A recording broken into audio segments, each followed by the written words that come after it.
Le serviteur fidèle et avisé. Deuxième partie. Après avoir prophétisé sur l'avenir de Jérusalem, Jésus parle de la fin du monde et encourage ses auditeurs à se préparer à cet événement inévitable. Puis Jésus termine son enseignement en posant une question essentielle dans le but de faire réfléchir tous ceux qui l'ont écouté et surtout de constater leur réaction.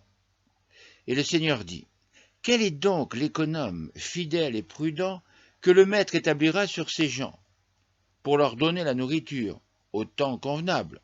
Heureux ce serviteur que son maître, à son arrivée, trouvera faisant ainsi. Je vous le dis en vérité, il l'établira sur tous ses biens. Luc 12, 42 à 44.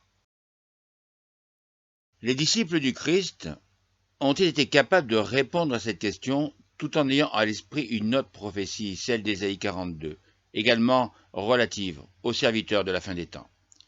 Qui au cours des siècles a pu répondre à cette question, et de nos jours peut-on y répondre? Et qui comprend véritablement le sens de cette prophétie? Les éléments faciles à comprendre sont les suivants.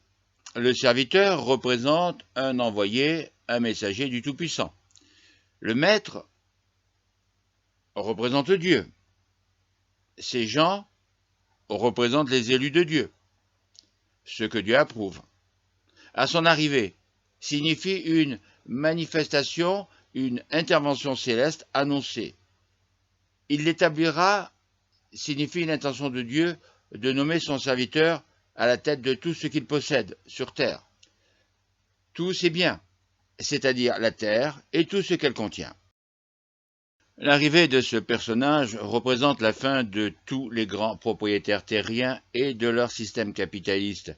Ils pensent et ils espèrent qu'en cachant cette arrivée, en enseignant la théorie de l'évolution et en faisant passer la Bible pour un livre de mythes, qu'ils empêcheront l'accomplissement des prophéties. Leur folie n'a d'égal que leur fortune.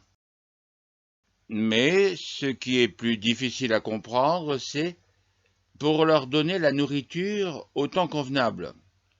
Quelle est donc cette nourriture et quel est ce temps convenable? En effet, pourquoi tous ces gens du futur, annoncés longtemps à l'avance, auraient-ils besoin d'un homme, fût-il envoyé par Dieu, pour se nourrir? Mais la nourriture en question est-elle spirituelle ou physique? En effet, Jésus avait dit quelque temps auparavant que l'homme ne vivra pas de pain seulement, mais de toute parole qui sort de la bouche de Dieu. Matthieu 4, 4. Mais s'il s'agit réellement de nourriture telle le pain, donne-nous aujourd'hui notre pain quotidien, Matthieu 6, 11, cela signifie qu'un jour prochain la nourriture va manquer sur la terre, et que seuls ceux qui seront sous la responsabilité de ce serviteur recevront leur ration quotidienne de nourriture, à l'instar des Juifs dans le désert, qui recevaient la manne céleste. Et si ce serviteur est un envoyé de Dieu, il sera forcément instruit de la connaissance divine et compétent pour l'enseigner à tous ceux qui recherchent réellement Dieu, à l'identique de Moïse, qui a instruit tout le peuple durant 40 années passées dans le désert. Indéniablement, ici, le mot nourriture est à prendre tant au sens propre qu'au sens figuré. Selon Jésus, dit le Christ, il y aura une période de temps qu'il a nommée le temps convenable, où les hommes auront besoin d'une aide extérieure pour se nourrir. Comme cela ne s'est encore jamais produit, nous comprenons que notre futur sera difficile à vivre. Alors, qui est donc ce personnage énigmatique dont parle Jésus? En utilisant deux traductions du récit identique, mais écrit avec des mots différents, du disciple Matthieu, nous pouvons mieux cerner le personnage annoncé par Jésus. Quel est donc le serviteur fidèle et avisé que le maître a établi sur les gens de sa maison pour leur donner la nourriture en temps voulu? Heureux ce serviteur que son maître, en arrivant, trouvera occupé de la sorte. En vérité, je vous le dis, il l'établira sur tous ses biens. Matthieu 24, 45 à 47, traduction Bible de Jérusalem. Imaginez un serviteur digne de confiance et capable. Son Seigneur lui a donné la responsabilité des gens de sa maison et c'est lui qui leur donne la nourriture en temps voulu. Heureux ce serviteur si son Seigneur, en rentrant, le trouve occupé à faire ce qu'il doit. En vérité, je vous le dis, il lui confiera tout ce qui lui appartient. Matthieu 24, 45 à 47, traduction Bible des peuples, 1998. Qui est donc ce serviteur intemporel que personne n'est parvenu à découvrir? Et quel est son rôle exact? Outre sa fonction de sustenteur des élus, aura-t-il autre chose à accomplir? Pourquoi Jésus utilise-t-il une forme interrogative pour parler de lui? De quelle religion sera-t-il? Dans quel pays apparaîtra-t-il? Et à quelle époque doit-il venir? Une chose est sûre, c'est l'époque de la présence de ce personnage. Il sera là pour le retour de Jésus. Heureux ce serviteur si son Seigneur, en rentrant, le trouve occupé à faire ce qu'il doit. Retour qui correspond à la fin du monde. Ainsi, les deux traductions, à peine différentes de Matthieu 24, 45 à 47, permettent de compléter le profil de ce serviteur. Outre le fait d'être avisé, prudent, il possède également la connaissance pour enseigner et toutes les compétences nécessaires pour accomplir sa tâche. Toute sa vie, il a été guidé, si l'on admet que ce serviteur est actuellement présent, enseigné par Dieu par le biais de l'étude des textes bibliques et par l'esprit qui le relie au céleste. En disant cela, nombreux seront ceux qui penseront qu'il s'agit du bien guidé, le Mahdi que les musulmans attendent. Le Christ a prévenu d'avance qu'après son départ et jusqu'à son retour, à ce jour il s'est écoulé 2000 ans, beaucoup de faux Christ s'autoproclameraient serviteurs de Dieu. Alors, parmi cette multitude de faux Christ, de faux prophètes, de faux pasteurs et autres guides religieux qui enseignent de fausses doctrines, juste bonnes à égarer ceux qui y croient, quelle probabilité avons-nous d'y trouver le vrai messager, le vrai serviteur de Dieu? Pour certains, à une époque, le père Padre Pio était ce messager. Pour d'autres, il était un faux Christ de ceux annoncés par Jésus, mais sa mort confirme la catégorie à laquelle il appartient, car de là où il se trouve, il ne pourra jamais donner la bonne nourriture à ceux qui en auront besoin. Et ce qui s'avère être vrai pour le Padre Pio l'est également pour tous ceux qui, au cours des siècles, après avoir lu les prophéties bibliques, ont prétendu être ce fantasmagorique personnage et qui, à ce jour, sont au boulevard des Allongés. Dans le temps présent, qui sera capable d'identifier ce serviteur véritablement missionné par Dieu? Et qui peut prétendre être ce serviteur? Beaucoup de ceux qui lisent la Bible et qui voient large dans l'interprétation des textes s'imaginent que la prophétie de Jésus les concerne. Comme toujours, il y a beaucoup d'appelés, mais il n'y aura qu'un seul élu, un seul oint, un seul Messie dont le nom sera connu un jour de tous les humains. À tous ces candidats qui n'ont pas le profil, le seul conseil que je donnerai, c'est de se tenir prêt pour l'arrivée de l'élu unique, en étant occupé à faire le bien chaque jour, selon les lois divines. D'où la question du Christ. Quel est donc le serviteur? Parmi tous ces faux serviteurs, il est reconnaissable d'après ses qualités. La parole biblique dit qu'il est fidèle et digne de confiance. On ne peut pas faire confiance aux menteurs. Alors si on peut faire confiance à cet homme-là, c'est parce qu'il n'y a pas de mensonge en lui, à l'instar de tous les élus. Et là, on ne peut s'empêcher de penser à une autre parole prophétique du Christ Jésus, qui confirme l'arrivée providentielle d'un sauveur. Quand le Consolateur sera venu, l'Esprit de vérité, il vous conduira dans toute la vérité, car il ne parlera pas de lui-même, mais il dira tout ce qu'il aura entendu, et il vous annoncera les choses à venir. Jean 16, 13. Avec ce texte, nous en apprenons un peu plus sur ce serviteur. En effet, Jésus nous dit qu'il possède l'Esprit de vérité.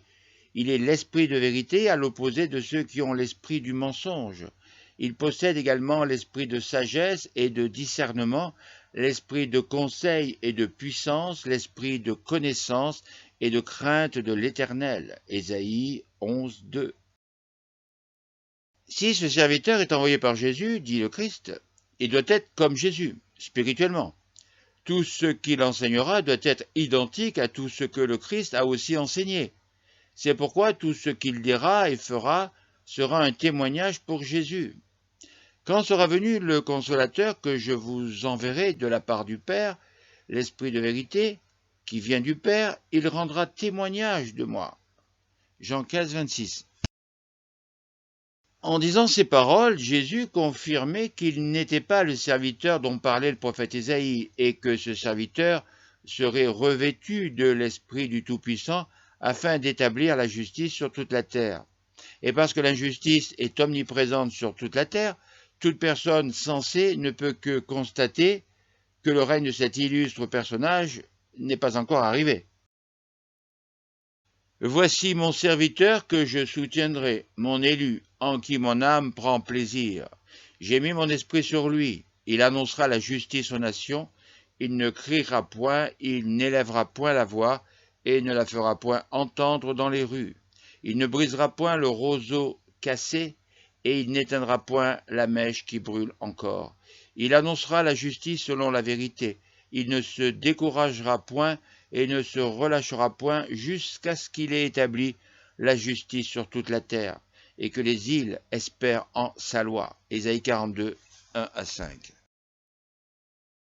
Tous ceux qui, au cours de leur vie, ont critiqué le Christ Jésus, ont interdit son enseignement et ont forcé ses disciples à renier leur religion pour se convertir à une autre, sont plus à mettre dans la catégorie antichrist que dans la catégorie du bon serviteur. Il est vrai que dans un monde athée, pécheur, corrompu et menteur, où tous les vices sont autorisés, seuls ceux qui font des efforts, déjà en ne mentant pas eux-mêmes, ont des chances de trouver la vérité, cette vérité que possède le serviteur. Ce serviteur est un homme heureux. Heureux parce qu'il trouve son bonheur dans les Saintes Écritures et que toute sa vie a été de rechercher à accomplir les lois divines. Lorsque les autres recherchent la gloire, les honneurs et à faire carrière dans une voie professionnelle lucrative, lui, il recherche la discrétion et à accomplir son ministère qui consiste à aider son prochain en se tenant prêt pour le grand jour. Le jour du Tout-Puissant, grand et redoutable. Qui pourra le soutenir? Joël 2,11. Pourquoi Jésus nomme-t-il ce serviteur le consolateur? Connaissant le triste sort qui attend l'humanité et pensant à la grande tribulation qui attend tous les humains, ce serviteur aura également la tâche de consoler les affligés, en leur expliquant le meilleur futur qui les attend. Pour consoler tous les affligés, Ésaïe 61, 2, Matthieu 5, 4. Souviens-toi de la parole que tu as dite à ton serviteur, par laquelle tu me donnes espoir. C'est là ma consolation dans ma détresse, car ta parole me garde en vie. Psaume 119, 49 à 50. Car toutes les choses qui ont été écrites autrefois ont été écrites pour nous instruire, afin que, grâce à notre endurance et à la consolation que donnent les Écritures, nous ayons l'espérance. Romains 15, 4. Mais la consolation qui vient des Écritures n'est pas totale sans l'accomplissement de ce qu'elles annoncent. Et quelle est donc notre plus grande espérance, à part être déclaré juste pour avoir accès au royaume de Dieu? Notre plus grande espérance est de revoir les êtres chers à notre cœur qui se sont endormis dans la mort. Lorsque cela se produira, nous éprouverons une consolation jamais ressentie auparavant. Puisque ce serviteur est une fidèle réplique de Jésus, faut-il s'attendre à le voir transformer l'eau en vin, multiplier les pains et les poissons, rendre la vue aux aveugles, guérir les lépreux et autres malades, contrôler le climat et marcher sur l'eau?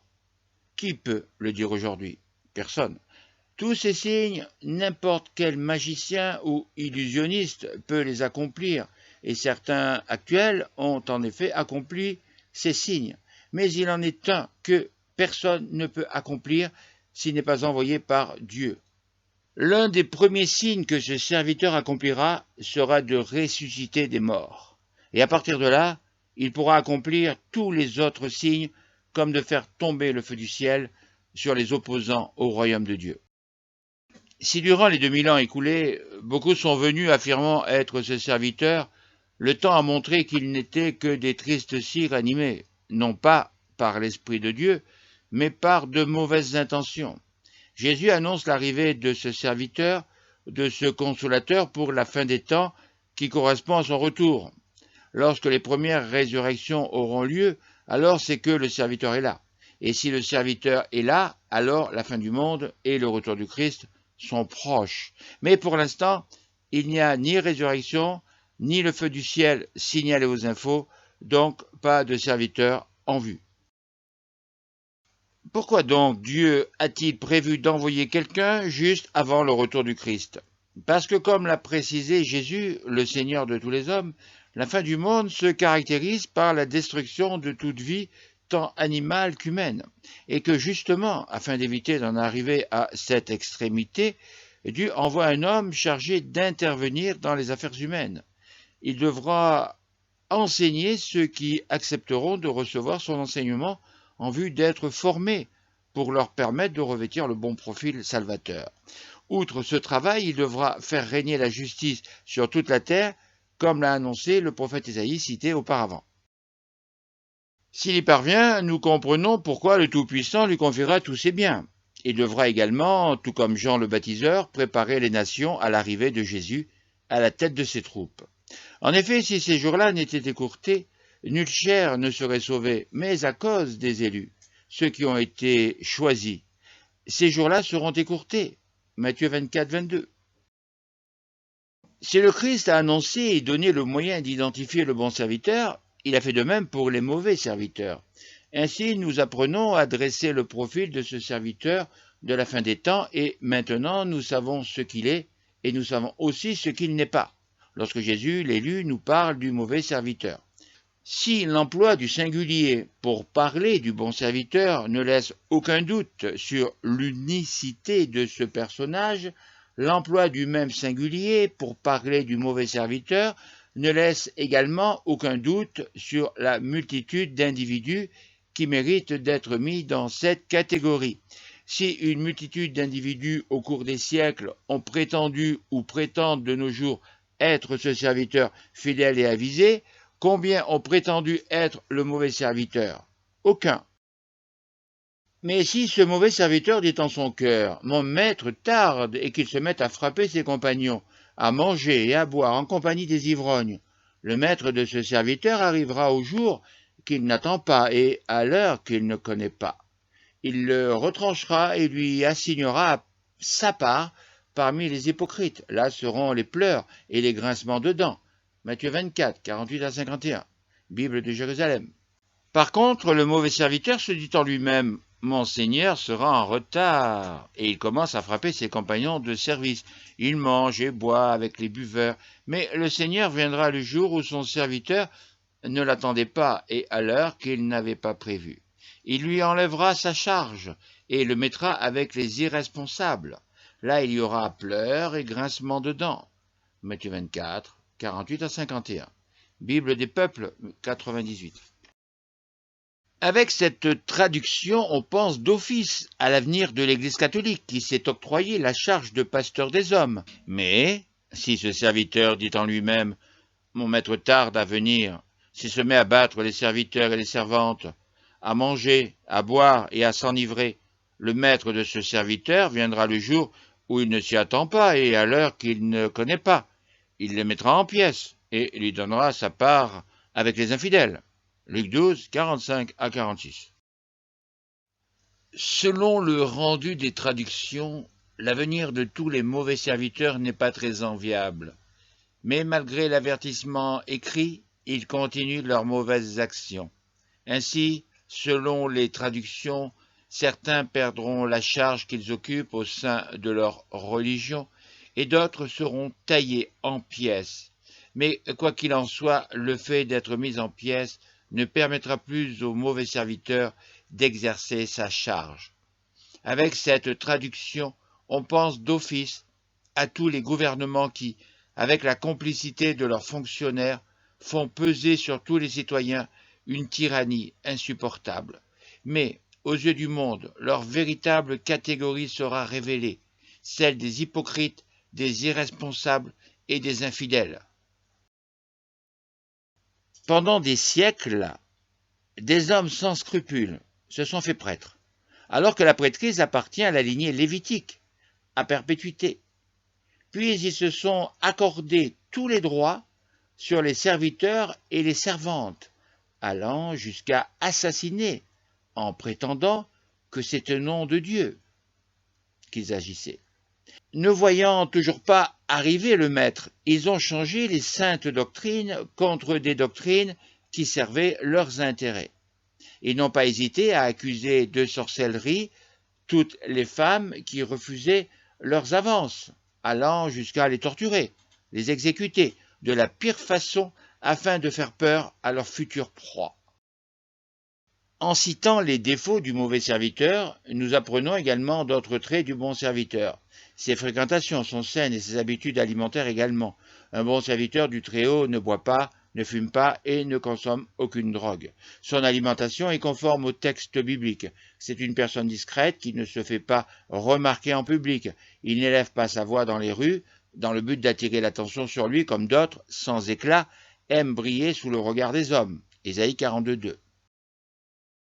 Comme l'a si bien dit Jésus, il n'est pas venu abolir les écritures hébraïques enseignées à l'époque, mais il est venu pour les compléter, tout comme l'ont fait tous ceux qui ont écrit des textes au nom du Tout-Puissant.